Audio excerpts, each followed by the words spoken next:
May 4th, 1942. The patient had previously expressed suicidal feelings, but never acted on them. Yesterday, she injured herself badly, stabbing herself in the stomach with sharp, pointed scissors. Sedated, restrained, and transferred to an isolation cell. May 10th, transferred to the agitated ward for observation. Isolation, insulin, and shock therapy. September 25th, positive response to treatment. She replies to questions and remembers what happened, but doesn't want to give explanations. She claims to have memory lapses, entire days about which she remembers nothing. She appears to be anxious and seeks reassurance. She fears she has done monstrous things in the blank periods for which she has no memory.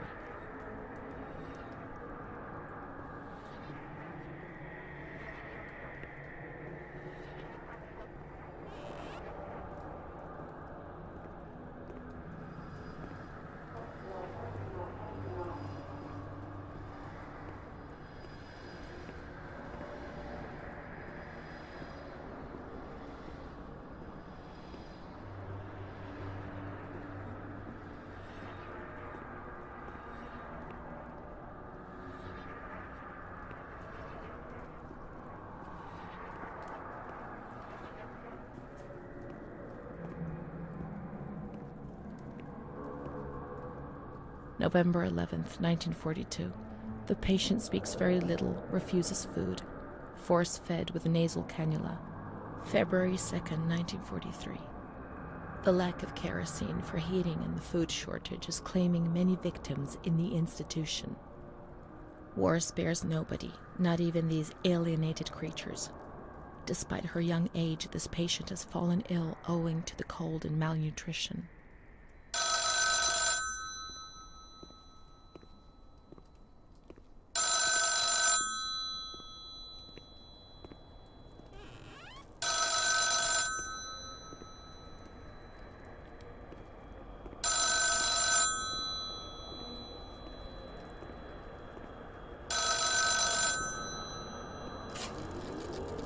Nobody laughs at me.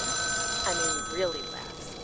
Not those crazy fools who laugh because people say they're mad. I don't know why they laugh out loud. They say I'm mad too, but I never feel like laughing. People used to laugh at me. They were right, you know? You can't always cry and people laugh when they're afraid, don't they? It happened to you, not to me. It's better that way. They do that to show they're lucky.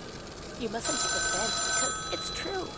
And deep down it's just like pity, if you see what I mean.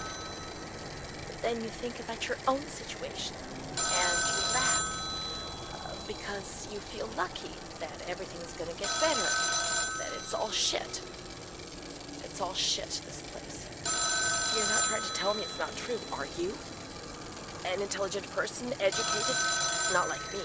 And if I can see it's a load of shit, just imagine how much better you understand it. No, come on. No. I feel fine here, you know?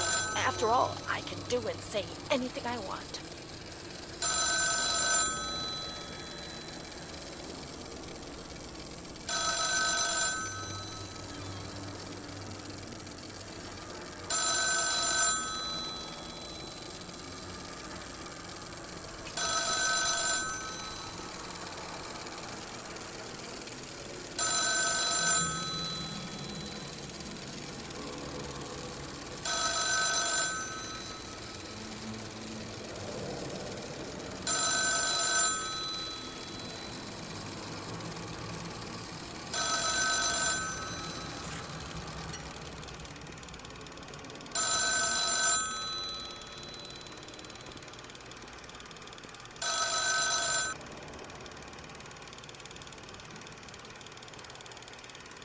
August 28th, 1942.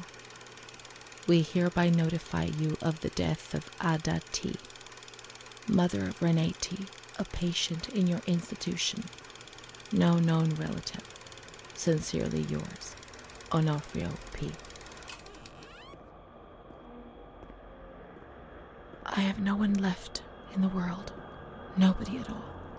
Solitude is very strange. It muffles everything, slows it down. It's an endless scream that makes no sound. A silent scream. I can't stop looking at myself. I will never leave this place. There is nobody out there for me. These walls have become my skin, and the wretched desperation within them is my soul without a voice. Here, nobody weeps anymore. How I would love to feel life, desperation, anger. I've stopped dreaming, daydreaming, maybe even thinking.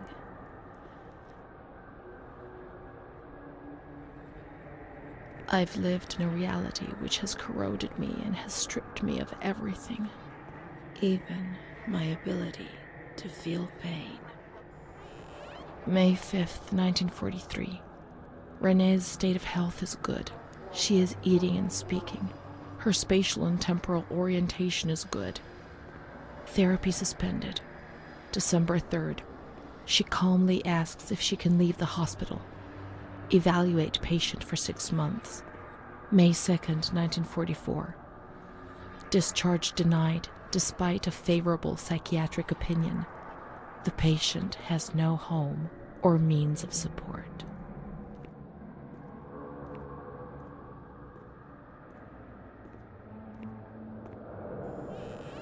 May 4th.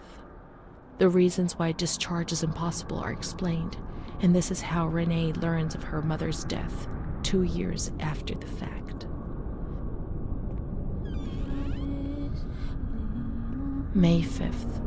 She tried to kill herself in the night by hanging herself with a sheet, saved by the nurses.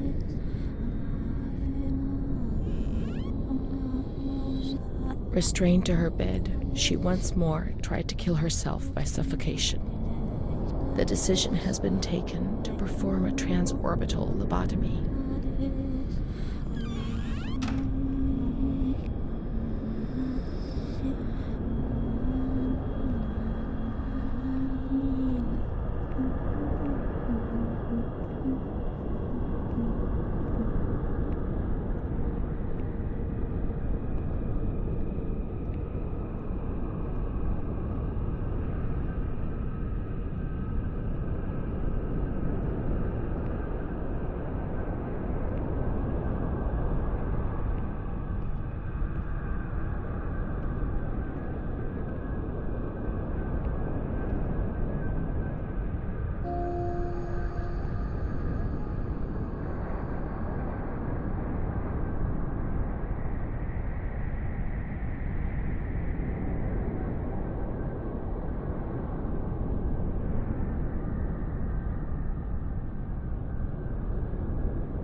10th of June, 1944.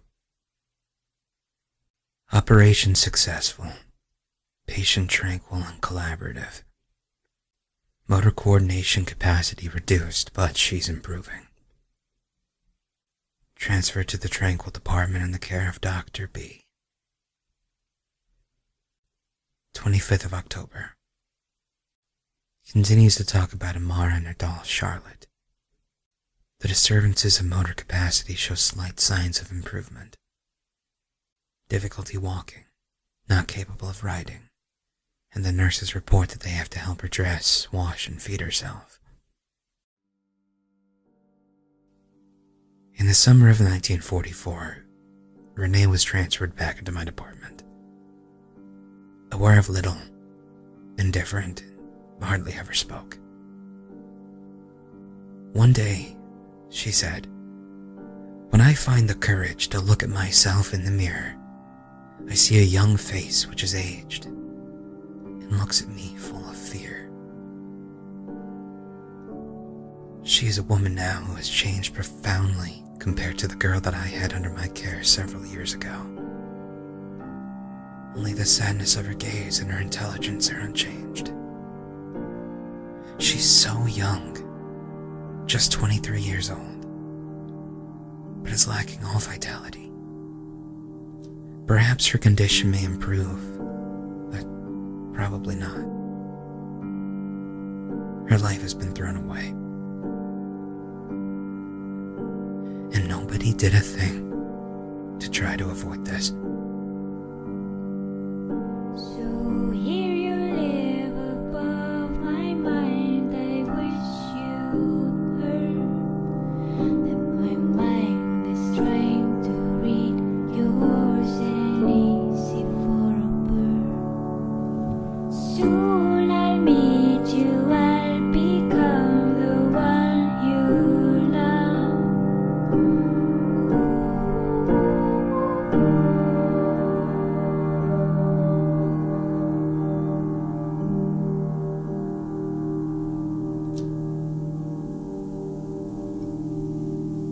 We're growing, so we'll have claws while looking for ourselves. The time is endless, it could take forever. I will find you, I will find you, I will find you, our home, our heart. I will find you, I will find you, I will find you, our home, our heart.